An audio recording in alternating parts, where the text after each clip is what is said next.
महोदय, मैं सारे प्रश्नों का उत्तर दे रहा हूं। माननीय सदस्य से मैं ये कहना चाह रहा हूं कि सारे उत्तर आपके प्रश्न पट पर रखा हुआ है, लेकिन महोदय मैं आपसे एक विषय कहना चाहता हूं। महोदय, अध्यक्ष महोदय, मैं आपसे विनती करना चाहता हूं, माननीय अधीर रंजन जी नेता कांग्रेस, कि मुझे ठेस लगा है। इनके नेता राहुल गांधी ने 2 फरवरी को क्वेश्चन किया था अनस्टार्ट, लेकिन पांडुचेरी और कोच्चि में जा करके पता नहीं उनका याददाश्त खत्म हो गया, मैं ये कह नहीं सकता। उन्होंने कहा कि ये मत्स्य फिशरी डिपार्टमेंट है ही नहीं, मैं सदन में आऊंगा तो एक अलग से मंत्रालय बनाऊंगा। मुझे अफसोस है महोदय कि ये किसका क्वेश्चन था। ये मैं संवैधानिक प्रश्न खड़ा कर रहा हूं, मैं ये एक संवैधानिक प्रश्न खड़ा कर रहा हूं अध्यक्ष महोदय, कि ये भारत सरकार। दीजिए, आप जवाब दीजिए।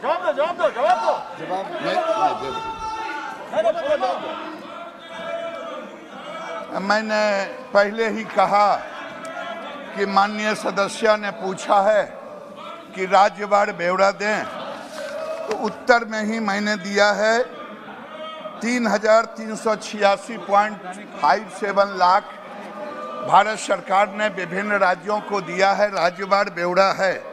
लेकिन अगर आप मुझे डिटेल पूछेंगी तो मैं उसका ब्यौरा आपके सामने रखने के लिए तैयार हूं कि आज देश में पहली बार महोदय एक विषय आपके सामने मैं रखना चाहूँगा। 1947 से लेकर के 2014 तक जो सामने लोग बैठे हैं, जो पीढ़ियों दर पीढ़ियों तक राज किया, उन्होंने केवल 3,682 करोड़ ही सेंट्रल एलोकेशन दिया, 3,682 दिया। और मैं ये कह रहा हूं महोदय, मोदी सरकार ने 32,000 करोड़ का 32,000 करोड़ का इस हमने इन्वेस्टमेंट किया।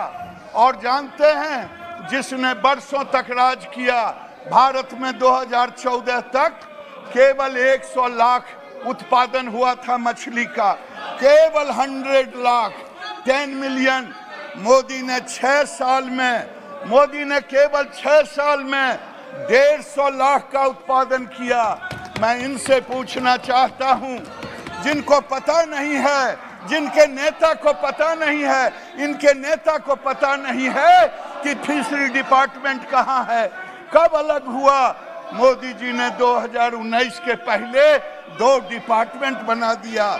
अगर मैं कहूं कि ये 32,572 करोड़ का इन्वेस्टमेंट का मॉडल रखा, ये देश के इतिहास में अध्यक्ष महोदय आज तक नहीं हुआ है। मैं यही कहना चाहता हूं, आज देश में फिशरी का ग्रोथ, टोटल ग्रोथ 10% 87 है। इनके शासनकाल में केवल 5.27 था। महोदय, ये बताता है कि फिशरी के ग्रोथ में मोदी ने कितना बड़ा स्टेप लिया, डिपार्टमेंट दिया। और महोदय, मैं आपके सामने ये रखना चाहता हूं, इनके नेता को कहीं स्कूल भेजिए, इनको बताइए कि भारत में कौन कौन डिपार्टमेंट काम कर रहा है, नहीं तो ये भूल जाते हैं कि संघीय ढांचा में कौन कौन विभाग है। श्री टी.एन. प्रतापन जी, M.K. राघवन जी, मछली उत्पादन के विषय पर आप अपनी सीट पर जाए, मैं आपको बोलने का मौका दूंगा।